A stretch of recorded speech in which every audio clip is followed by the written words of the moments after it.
Shalom. Assalamualaikum warahmatullahi wabarakatuh. Om Swastiastu, Namo Buddhaya, Salam, salam kebajikan, dan salam sehat buat kita sekalian. Sehat selalu. Yang saya hormati Ketua KPU bersama anggota, Pak Sekretaris dan juga jajaran Sekretariat KPU Kabupaten Timur Tengah Selatan. Yang saya hormati teman-teman saya, anggota Bawaslu Kabupaten Timur Tengah Selatan dan juga jajaran Sekretariat. Yang saya hormati ada dari Kesbangpol dan juga dari Kepolisian dan juga Kodim 1621, dan juga yang saya hormati teman-teman media, yang saya hormati Ketua, Sekretaris, dan juga mungkin bendahara, pengurus Partai Kebangkitan Bangsa. Yang saya hormati Bapak Ibu, para caleg, baik itu untuk DPRD Kabupaten, ada mungkin DPRD Provinsi, dan juga untuk nanti calon DPR RI, mungkin berkenan hadir saat ini. Dan juga yang saya hormati simpatisan Partai Kebangkitan Bangsa. Pertama-tama saya mengucapkan terima kasih, karena ini merupakan partai ke-11, dan hari ini partai ke-7. Dari 11 sejak tanggal 10 tadi Pak Ketua tunggu 9 hari dan ternyata 10 baru datang. Dan hari ini partai ke-11. Itu ucapan terima kasih kami yang pertama. Terus yang kedua yang perlu kami sampaikan bahwa kami Bawaslu ada kewenangan kami, terutama terkait dengan pencalonan ini dan juga kewenangan terkait dengan nanti tahapan-tahapan. Sehingga kesempatan ini izinkan saya untuk menyampaikan. Memang pedis, tapi memang sudah jadi wajib polisi harus tegakkan aturan ini. Yang pertama terkait dengan tahapan pencalonan hari ini, bahwa kami Bawaslu punya tugas untuk memastikan terkait dengan ketepatan waktu yang tadi sudah disampaikan oleh Pak Ketua KPU, termasuk di dalamnya dia pembatas hari ini jam 4, makanya regis duluan. Sehingga terkait dengan waktu-waktu ini harapan kami untuk PKB bisa mengikuti ritme ini. Karena memang aturan sudah dikeluarkan, kita menjaga untuk semua ini berlaku adil untuk 18 partai politik. Sehingga terkait ketepatan waktu, proses-prosesnya, baik itu dari setelah pengajuan calon ini, nanti mungkin diverifikasi ada perbaikan-perbaikan, mohon diikuti sampai dengan penetapan DCS maupun DCT nanti. Itu terkait yang pertama, terkait dengan kewenangan kami dalam tahapan ini. Yang kedua, kami akan memastikan terkait dengan kelengkapan. Hari ini kelengkapan yang sementara diverifikasi antara KPU dan Bawaslu, bahwa intinya dia lengkap di silon. Lengkap di silon, tapi nanti fisiknya kita akan masuk di kewenangan kami yang ketiga. Jadi hari ini nanti berhubungan dengan kelengkapan. Terus yang ketiga terkait dengan keabsahan dokumen. Itu nanti masuk dalam tahapan verifikasi yang sudah tadi disampaikan oleh Pak Ketua KPU. Dia punya waktu-waktunya berdasarkan PKPU 3 tahun 2022. Jadi keabsahan termasuk yang ada mengundurkan diri dan lain sebagainya sesuai dengan regulasi di PKPU 10 2023 semua diperlakukan sama. Harapannya itu sudah dilakukan oleh partai PKB. Terkait dengan dia punya keabsahan ini juga termasuk kalau ada mantan narapidana dan lain sebagainya, itu dia punya regulasi yang akan diikuti secara bersama-sama. Dan saya yakin bahwa ini dia sudah lengkap, jadi nanti keabsahannya akan kami teliti secara bersama-sama baik KPU maupun kita Bawaslu. Dan itu 3 kewenangan kami yang ada dalam proses pencalonan ini. Harapannya untuk ada kerjasama dan dia bisa berjalan baik, dan saya yakin hari ini PKB bisa hadir karena melewati proses koordinasi sekitar beberapa kali. Ini penghubungnya yang lebih tahu tentunya. Harapannya ini juga berlaku untuk tahapan-tahapan selanjutnya. Kalau ada LO itu dikomunikasikan supaya prosesnya bisa berjalan lancar. Terus yang berikut yang perlu kami sampaikan terkait dengan kewenangan kami secara umum. Ini memang pedis tapi kami mesti sampaikan.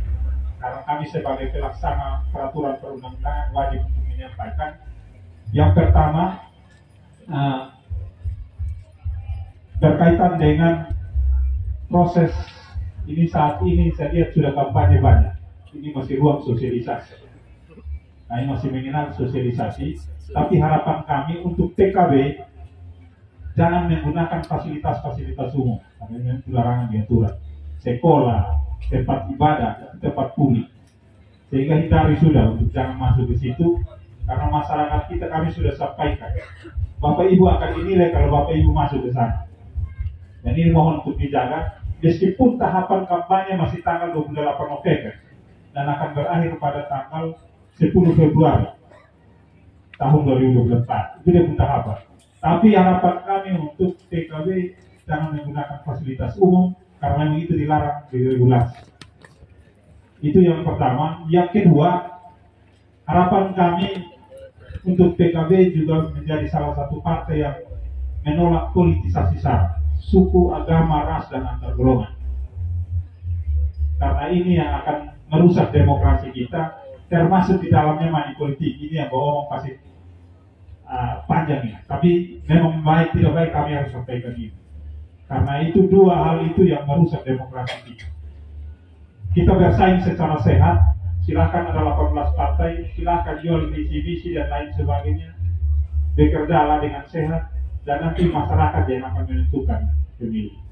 Terus yang berikut yang perlu saya sampaikan, karena ini tahapan tadi malam kami sudah tetapkan DPSHP bersama KPU, dan harapan kami untuk memastikan Bapak Ibu nanti mungkin menjadi peserta pemilu, harapannya untuk jangan sampai pemilih itu tidak terdaftar. Apa gunanya Bapak Ibu berkorpor bahwa konstituen banyak sekian, tapi ternyata tidak terdaftar dalam daftar pemilih. Itu ibarat kami di Bawaslu undang pesta tapi makanan tidak tersedia bagi yang diundang.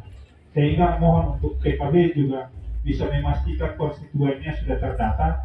Kalau tidak, ini masih tahapan DPSHP dan nanti akan sampai pada tahapan daftar calon tetap pada tanggal 21 Juni nanti.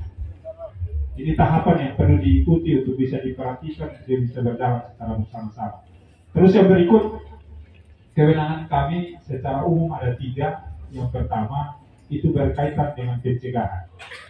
Kemarin mungkin gencar, kenapa kami panggil kepala desa, karena itu di ranah pencegahan kami.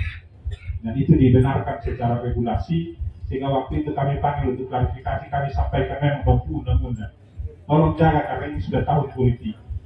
Sehingga itu wajib untuk kami sampaikan, untuk mereka tahu dalam ranah pencegahan, termasuk di dalamnya yang kami sampaikan saat ini, maupun dalam giat-giat kami.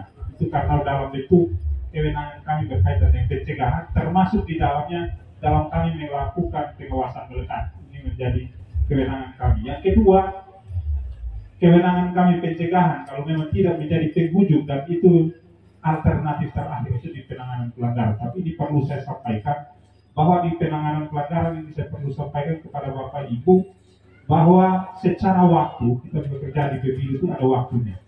Kalau ada dugaan pelanggaran 7 hari sejak diketahui atau ditemukan tidak dilaporkan kepada Bawaslu, itu kadaluarsa. 7 hari sejak diketahui atau ditemukan, jadi sumbernya dari Bapak Ibu sebagai peserta ataupun pemantau pemilu, ataupun kalau temuan itu dari jajaran kami. Sehingga proses-proses ini perlu kami sampaikan untuk Bapak Ibu ketahui. Jadi jangan sampai meskipun dia memenuhi unsur, tapi 7 hari setelah diketahui tidak dilaporkan, itu dia kadaluarsa. Kadaluarsa meskipun memenuhi syarat formil dan material. Itu dari syarat waktu. Terus kewenangan kami yang terakhir itu adalah penyelesaian sengketa proses pemilu. Itu dibenarkan secara regulasi. Dia secara waktu pun juga dibatasi 3 hari sejak jadi objeknya adalah SK yang dikeluarkan oleh KPU ataupun berita acara. Jika itu merugikan peserta pemilu, silakan itu disengketakan kepada kami. Tapi dari sisi waktunya 3 hari sejak dikeluarkannya berita acara atau SK itu kewenangan. Itu dalam bentuk kita sidang-sidang, ada mediasinya dan notifikasi. Itu yang perlu kami sampaikan untuk Bapak Ibu ketahui secara bersama-sama. Sekali lagi terima kasih buat proses ini dan harapan kami untuk terus kita berkoordinasi. Ingat, jangan ingat Bawaslu kalau pas persoalan. Ingat bahwa kami punya fungsi pencegahan. Kantor kami terbuka 24 jam, jadi kalau berkunjung ke Capil, singgahlah di sana. Tanya-tanya sebelum turun di lapangan supaya jangan sampai di sana kita melanggar aturan perundang-undangan. Ini mohon untuk kita jaga bersama-sama. Ruang Bawaslu terbuka, kantor kami terbuka untuk kita selalu berkoordinasi. Dan mohon untuk hal-hal ini bisa kita jaga bersama. Ada KPU secara teknis akan melaksanakan itu, kami Bawaslu dari sisi pengawasan. Mungkin itu hal-hal yang kami sampaikan. Sekali lagi terima kasih dan sukses buat Partai PKB dan salam buat kita sekalian.